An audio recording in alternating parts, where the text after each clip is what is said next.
Bună ziua, suntem în comuna Brazi, în sat Bătești, pe baltă la Bătești, la domnul Ieremia.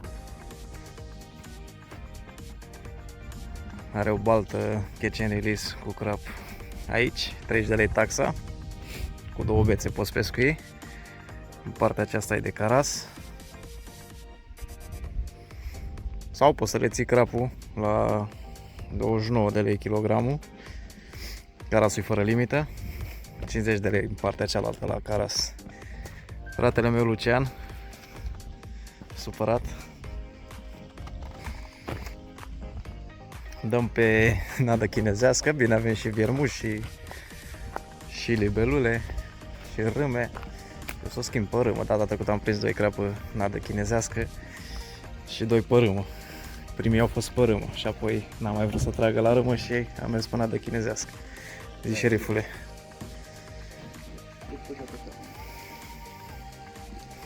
Eu dau acolo momentan, o să vin aici mai încolo fiindcă am nădit. Sper să avem drill-uri, da, o să avem mai mult ca sigur. Da, aceasta de aici, dacă vrei să iei un pește acasă, tot ce prinzi aici îl cumperi. După cum se vede, sunt câteva bucăți în apă. Sper să se vadă. Am prins și o 3 data trecută când am fost. Trage imediat la orice. A venit cu Lucian aici. La boloneză. Spaghetă boloneză.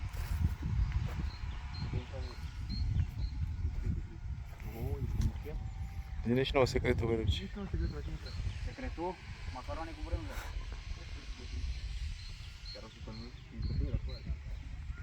Hai dorime să mă văd. De coamă. De coamă. O, de coamă, mă. Nu ești nebun. Ce e asta, mă, nu vacă? Nu e în gură de așa, de asta în coamă. Se-a avucat în coamă. E în gură. De așa, mă, să vine. Dau un pic de aerotermă. Mamă, ce îndoaie. Cu geaua asta. Hai bebe, bagă. Mă, lasă-o, mă. Mă, să plimbe, mă, să obosească, să uite așa. Am dat în geaua aici. E al dracu de copac. Stai, mă, să te ridic în sus.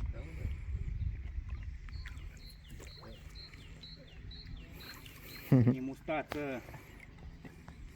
Dar cine să putea să vină decât la Victor Țăruș?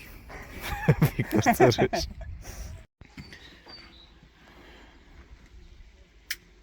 La râmă. Buchet, la buchet de râmă. Chinezească, Ce e mă așa? chinezească nu face minuni. Gata, domnilor, am terminat videoclipul de editat. Vă mulțumesc frumos că ați ajuns până aici și urmează să vă pun un videoclip cu peștele pe care l-am prins cu crapă de 4 kg, 5 kg cât a avut. Prins la undiță, tot la baltă la Bătești, eliberat bineînțeles, am avut un drill de 4-5 minute, dar o să editez eu și nu o să dureze mult. Vă rog frumos să întoarceți ecranul invers, că a fost filmat pe lung. Un subscribe, un like, un comentariu, un share, ce doriți dumneavoastră, m-ar ajuta enorm.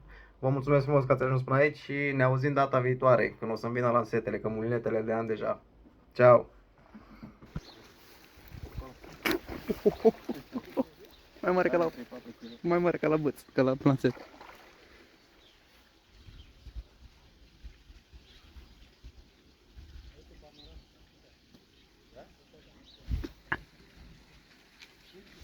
Are 3-4 kg să rege.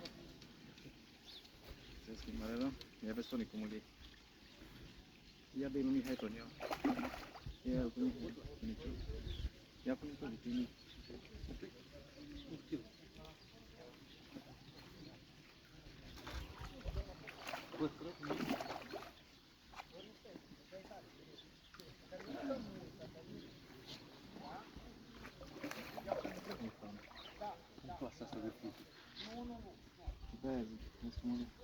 Îl luam pentru carasul.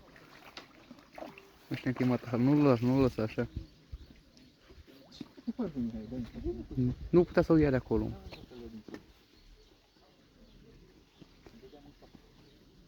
Aia era Costin. La ce era? Mă, ce că pește. Forța are băieți. Cum se simte? Hai de capăt, am prins și unul. Am prins partea aia. Partea aia a prins, dar sunt micuți. Și prins repede.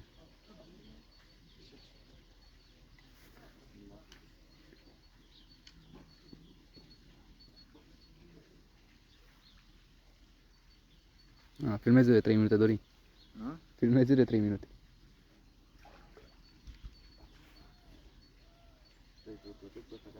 Nu, ăsta poți să reverezi. Sau poți să vii.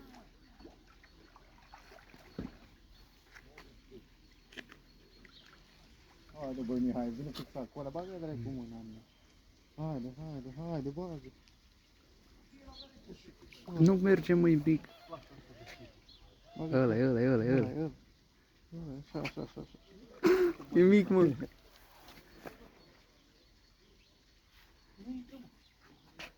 Așa. Ăla. Ăla.